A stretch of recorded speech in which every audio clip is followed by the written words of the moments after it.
નાણાં અને ઉર્જા મંત્રી કનુ દેસાઈએ સુરત ખાતે સમીક્ષા બેઠક કરી। ઉધના મગદલ્લા રોડ સ્થિત integrated command and control centre ખાતે બેઠકનું આયોજન કરાયું। પહેલા સુરત મનપાના મેયર, મનપા કમિશનર અને જિલ્લા કલેક્ટર સાથે બેઠક કરી।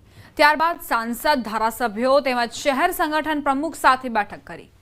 પૂર, ખાડી, રસ્તા અને બ્રિજને લઈને બેઠક યોજાઈ।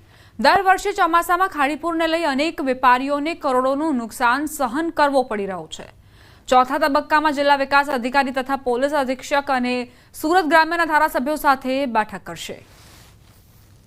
સુરત મહાનગરપાલિકામાં આજે એક સમીક્ષા બેઠક થઈ રહી છે। ખાસ કરીને ખાડી, પૂર અને અલગ અલગ પ્રશ્નોને લઈને જે એક બેઠક થઈ રહી છે તેમાં ગુજરાત રાજ્યના ફાઇનાન્સ મિનિસ્ટર કનુભાઈ દેસાઈ હાજર રહ્યા છે। સુરતના મહાનગરપાલિકાના commissioner Shalini Agarwal, collector, standing committee chairman, mayor સહિત મહાનગરપાલિકાના અધિકારીઓની પહેલી સમીક્ષા બેઠક છે અને ત્યારબાદ કહી શકાય કે ધારાસભ્યો સાથે, સાંસદ સાથે બેઠક છે। કારણ કે જે પ્રકારે ગુજરાતમાં વરસાદ પડ્યો છે, ખાડીપૂરનો સૌથી મોટો પ્રશ્ન છે, સાથે સાથે બ્રિજ અને રસ્તાઓને લઈને પણ આ સમીક્ષા બેઠકમાં ચર્ચા થાય તેવી શક્યતાઓ છે। દ્રશ્ય સીધા જોઈ શકાય છે કે સમીક્ષા બેઠક શરૂ થઈ ગઈ છે ત્યારે ભાજપ પ્રમુખ પરેશભાઈ પટેલ પણ હાજર રહ્યા છે। એટલે કે તમામ મુદ્દાઓને આવરી લેવામાં આવશે। ખાસ કરીને જે પ્રકારે કહી શકાય ખાડીપૂર આવ્યું હતું જેને લઈને સુરતને નુકસાન થયું હતું અને ખાડીપૂરને લઈને જે દર વર્ષની સમસ્યા છે તે દૂર થાય તે ખાસ સૌથી મહત્ત્વનો મુદ્દો છે। અને ત્યારબાદ બ્રિજ અને રસ્તાઓને લઈને ખાસ કરીને તમામ મહાનગરપાલિકાના અધિકારીઓ અહીંયા હાજર રહ્યા છે અને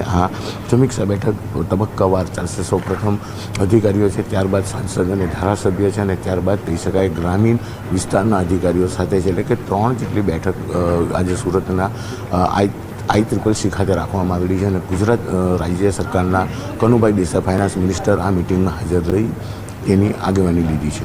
કેમેરામેન જીગર ગૂગલ સાથે કૃતેશ પટેલ, ન્યૂઝ 18 ગુજરાતી, સુરત। સ્વચ્છતા સર્વેક્ષણમાં સુરત મનપાને સોલિડ વેસ્ટ મેનેજમેન્ટનો એવોર્ડ મળ્યો, જે બદલ મનપાના સફાઈ કર્મીઓનો સન્માન કાર્યક્રમ યોજાયો હતો। કેન્દ્રીય જળશક્તિ મંત્રી CR પાટીલની અધ્યક્ષતામાં કાર્યક્રમ યોજાયો હતો, જેમાં CR પાટીલ દ્વારા સફાઈ કર્મીઓનું સન્માન કરાયું અને અભિનંદન પાઠવાયા। CR પાટીલે તેમના સંબોધનમાં કહ્યું કે ઘણા વર્ષોથી સ્વચ્છતા માટેની આ સ્પર્ધામાં ઇન્દોર પ્રથમ અને સુરત બીજા ક્રમે રહેતું હતું।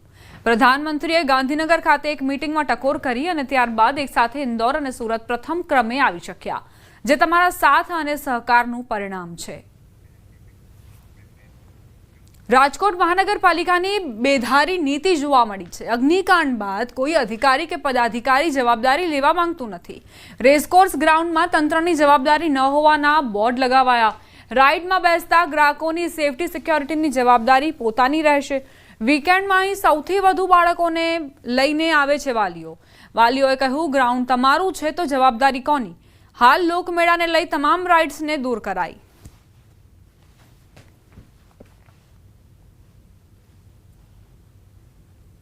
આ બોર્ડનો પ્રશ્ન હશે એ બાબતમાં મેં પણ હમણાં જોયું, અમારા ઓફિસર્સ પાસે પૂછ્યું બોર્ડનું અને આપનાથી મને પણ ધ્યાનમાં આવ્યું કે ભાઈ આ શબ્દ છે તો maybe if there is some language કે જે તમને એવું લાગે છે તો એની ઉપર અમે પુનર્વિચાર પણ કરી દઈશું।